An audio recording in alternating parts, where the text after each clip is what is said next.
أعوذ بالله من الشيطان الرجيم.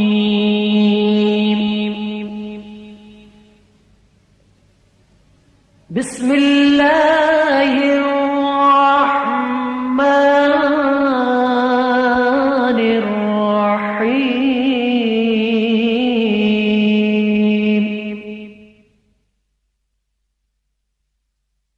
برادران اسلام، اس سے پہلے آپ نے 6 گنہگار عورتوں کی نصیحت آمیز کیسٹ کو سنا اور پسند فرمایا. سونک انٹرپرائزز اب آپ کی خدمت میں پیش کرتے ہیں ایک اور سبق آموز و نصیحت آمیز کیسٹ 6 گنہگار مرد. میرے بزرگوں، دوستوں اور عزیز ساتھیوں، میں اس وقت آپ کے سامنے 6 گنہگار لوگوں کے عذاب بیان کروں گا اور ان گناہوں کی کچھ تفصیل بھی بیان کروں گا جن کی وجہ سے ان کو عذاب ہو رہا تھا. اس لیے کہ آج کل عام طور پر لوگ بھی ان گناہوں کے اندر مبتلا ہیں اور بعض لوگ تو ان کو گناہ ہی نہیں سمجھتے. اگر گناہ سمجھتے بھی ہیں تو بہت ہلکا سا اور چھوٹا سا گناہ سمجھتے ہیں، حالانکہ وہ بہت بڑے بڑے گناہ ہیں، کیونکہ آپ صلی اللہ علیہ وسلم نے ان گناہوں کے کرنے والے لوگوں کے عذاب کو خود اپنی آنکھوں سے معراج کے موقع پر طرح طرح کے عذاب میں مبتلا دیکھا ہے، اور آپ صلی اللہ علیہ وسلم نے ان لوگوں کے عذاب کے منظر کو صحابہ اکرام کے سامنے بیان فرمایا ہے. یوں تو آپ صلی اللہ علیہ وسلم نے معراج کے اندر اور بہت سے منظر دیکھے ہیں اور صحابہ اکرام کے سامنے آپ صلی اللہ علیہ وسلم نے بیان کیے ہیں، لیکن میں اس وقت آپ کے سامنے صرف 6 گنہگار لوگوں کے عذاب کے منظر کو بیان کروں گا. اللہ تعالی ہم سب کی ان گناہوں سے حفاظت فرمائے، آمین. ایک منظر تو آپ صلی اللہ علیہ وسلم نے یہ دیکھا جس کے بارے میں آپ صلی اللہ علیہ وسلم نے ارشاد فرمایا کہ میں ایسے لوگوں پر گزرا جن کے تانبے کے ناخن تھے، اور ان تانبے کے ناخنوں سے وہ لوگ اپنے ہی چہروں کو چھیل رہے تھے اور کبھی ان ناخنوں سے اپنے ہی سینوں کو چھیل رہے ہیں. میرے دوستو، یہ عذاب آپ صلی اللہ علیہ وسلم نے اپنی آنکھوں سے دیکھا. کتنا تکلیف دہ عذاب ہے کہ اپنے ہی ناخنوں سے اپنے ہی چہروں اور سینوں کو چھیلنا اور بار بار انہیں زخموں کو چھیلتے رہنا. اللہ تعالی ہم سب کی حفاظت فرمائے. دوسرا منظر یہ ہے جس کے بارے میں آپ صلی اللہ علیہ وسلم نے فرمایا، مجھے کچھ ایسے لوگ بھی ملے جن کے پیٹ اتنے بڑے بڑے تھے جیسے انسانوں کے رہنے کے گھر ہوتے ہیں، اور ان کے ان پیٹوں میں سانپ تھے جو باہر سے نظر آ رہے تھے. اور ایک روایت میں ہے کہ ایک خون کی نہر بھی دیکھی جس میں آدمی غوطہ کھاتا ہے، اور جب وہ کنارے کے قریب آنا چاہتا ہے تو ایک فرشتہ جو کنارے پر کھڑا ہے اس کے منہ پر اتنی زور سے پتھر مارتا ہے کہ وہ پھر دوبارہ اپنی جگہ پہنچ جاتا ہے، اور یہ سلسلہ مستقل جاری ہے. دیکھیے میرے دوستو، کتنا سخت عذاب ہے کہ پیٹ میں سانپوں کا گھسنا اور ان کا کاٹنا اور خون کی نہر میں غوطہ کھانا، پتھروں کا مارا جانا، کتنا سخت عذاب ہے. اللہ تعالی ہماری حفاظت فرمائے، آمین. تیسرا منظر یہ ہے جس کے بارے میں آپ صلی اللہ علیہ وسلم نے یہ فرمایا کہ کچھ لوگ ہیں جن کے سر پتھر سے کچلے جا رہے ہیں. ہر بار سر ٹھیک ہو جاتے ہیں اور پھر کچلے جاتے ہیں، اور یہ سلسلہ مستقل جاری ہے. بتائیے میرے دوستو، یہ بھی کتنا سخت عذاب ہے. یوں تو میں نے کہہ دیا اور آپ نے سن لیا، لیکن ذرا سوچئے کہ اگر کوئی ہماری ایک انگلی ہی کو پتھر سے کچلے اور پھر اسی انگلی کو بار بار کچلے تو ذرا سوچو کہ کتنا درد ہوگا. اور وہاں تو سر کچلا جا رہا ہے، تو بتائیے کتنی تکلیف ہوگی. اللہ پاک ہم سب کی حفاظت فرمائے. چوتھا منظر یہ ہے جس کے بارے میں آپ صلی اللہ علیہ وسلم نے فرمایا کہ میں کچھ اور آگے چلا تو کچھ اور لوگوں کو دیکھا کہ ان کے ہونٹ اونٹ کی طرح بڑے بڑے ہیں، اور فرشتے ان کے منہ کو پھاڑ پھاڑ کر زبردستی ان کے منہ میں گوشت ٹھونس رہے ہیں جو ان کے پائخانے کے راستے سے نکل رہا ہے، اور وہ چیخ رہے ہیں، چلا رہے ہیں، لیکن ان کی کوئی سنائی نہیں ہو رہی ہے.